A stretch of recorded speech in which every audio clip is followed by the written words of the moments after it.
Iran Israel conflict पे बहुत सारी खबरें आ रही हैं। उसमें से एक खबर ये भी है कि ईरान के सुप्रीम लीडर खमेनेई की डेथ हो गई है। अब इज़राइल ने ये समझ लिया है, इज़राइल यूएसए ने ये समझ लिया है कि ईरान जो है वो वेनेजुएला की तरह है। ऐसा नहीं होता है। अब ईरान ने सऊदी अरेबिया पे भी अटैक करना चालू कर दिया और यूएई पे भी अटैक करना चालू कर दिया। जो परसेप्शन यूएई ने इतने सालों में बिल्ड किया था कि दुबई सबसे सेफेस्ट सिटी है, ये अच्छा है, वो अच्छा है, वो थोड़ा बहुत ध्वस्त हुआ है। पूरी तरह से तो चीज़ें ऐसी नहीं है, क्योंकि वो वापस कमबैक भी कर सकते हैं, क्योंकि वॉर की सिचुएशन हो सकता है कि कुछ समय के लिए रहे और फिर उसके बाद वापस सामान्य स्थिति हो जाए। लेकिन थोड़ा बहुत उसके जो कंडीशन है उसको डेंट लगा है। और सऊदी अरेबिया में भी जो सऊदी अरेमको की रिफाइनरी है उस पर भी अटैक हुए हैं। कभी भी अपने जो दुश्मन होते हैं उनको हल्के में नहीं लेना चाहिए। हालांकि ईरान को सपोर्ट जो है ना रशिया कर रहा है ना चाइना कर रहा है। शुरुआत में वो कर रहे थे, लेकिन बाद में उन्होंने भी सब अब मौन स्वीकृति दे दी है, वो कुछ बोल नहीं रहे। और इंडिया भी यहाँ पे कुछ कह नहीं सकता, क्योंकि ईरान से ऑयल चाहिए और इज़राइल से डिफेंस इक्विपमेंट चाहिए। किसी भी एक को सपोर्ट करेंगे तो वही प्रॉब्लम होगी। तो कहीं भी हमें जो है मोरल साइंस का टीचर नहीं बनना चाहिए कि ये सही है ये गलत है। हर कोई अपने मतलब की ही चीज़ें लेकर आता है। जियोपॉलिटिक्स में ना कोई किसी का दोस्त होता है ना कोई किसी का दुश्मन होता है। जिसका मतलब जहाँ से निकल रहा होता है वो वहाँ चले जाता है। अब देखिए, ये ईरान को इन्होंने हल्के में ले लिया। ईरान ने जो है वहाँ पे कम बैक कर लिया। अब फिर इज़राइल कुछ करेगा, फिर ईरान कुछ करेगा, तो ये चलता जाएगा।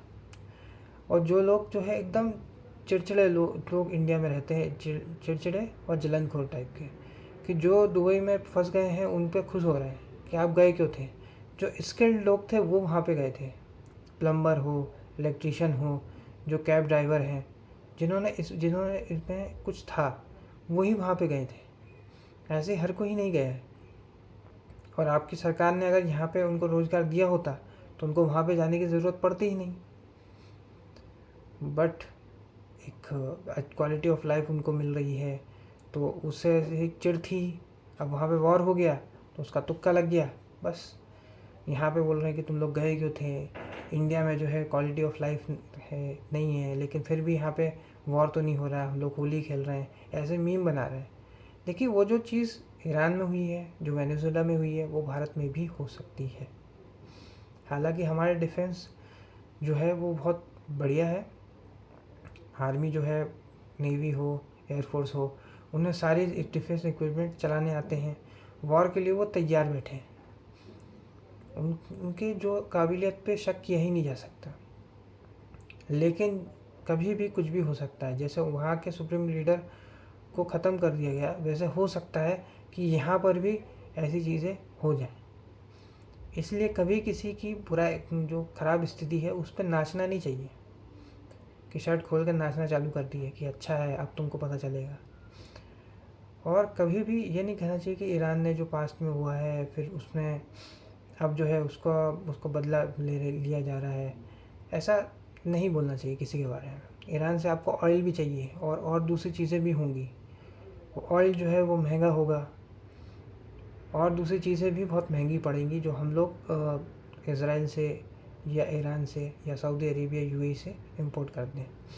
इसलिए कभी भी किसी के बुरे टाइम में खुश नहीं होना चाहिए, क्योंकि वो फिर देखो ईरान ने भी कम बैक कर ही लिया।